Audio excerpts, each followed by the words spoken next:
are centered in the lens.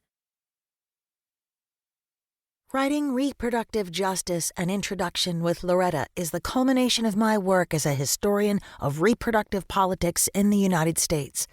I have been writing books for decades, preparing myself without even quite knowing it for this collaboration.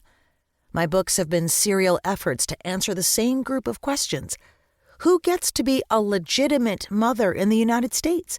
And who do the authorities consider legitimately sexual?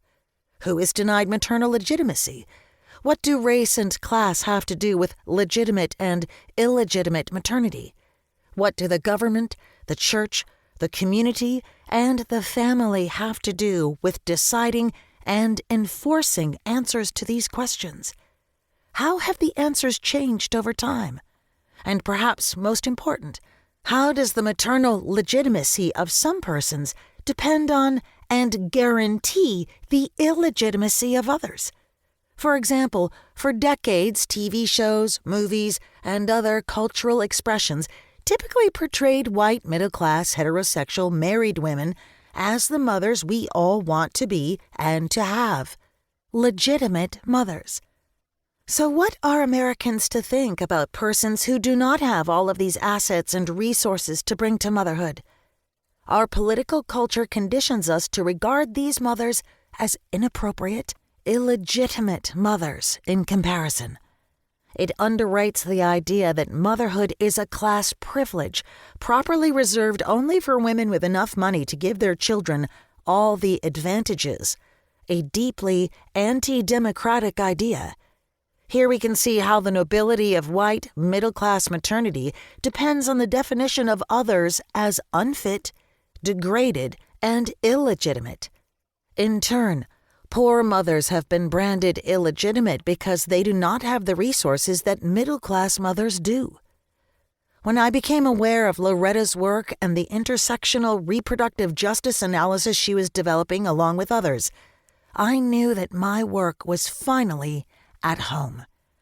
Listening to Loretta's lectures, reading her work, and paying attention to the arena she was helping to define added up to an intellectual and political home base for me and my work in a way that the disciplines of history and women's studies have not been.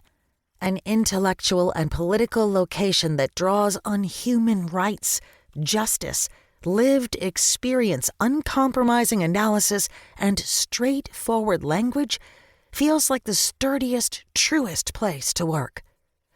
As a white Jewish teenager learning about the Holocaust, I began to learn about other brutal histories of dispossession and degradation, cultural destruction, and death.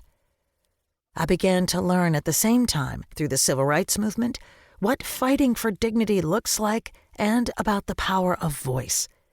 Since that time, I have looked at champions of resistance as models.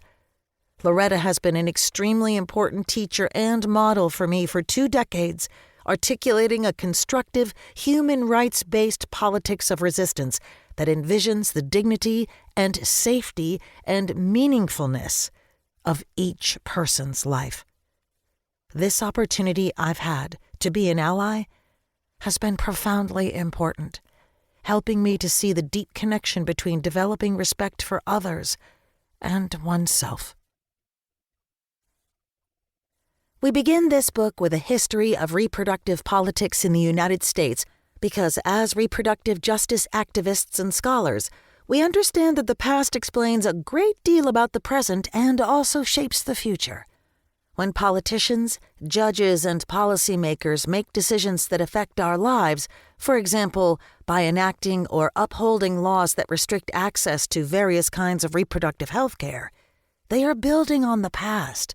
The Hyde Amendment, which prohibits the use of federal funds for abortion, profoundly curtails a poor woman's decision-making in ways that are consistent with and further encode older laws, policies, and social norms that aimed to deny reproductive dignity to poor women. Public discussion of reproductive politics today typically excludes references to race, despite the fact that this terrain has always been deeply racialized in the United States.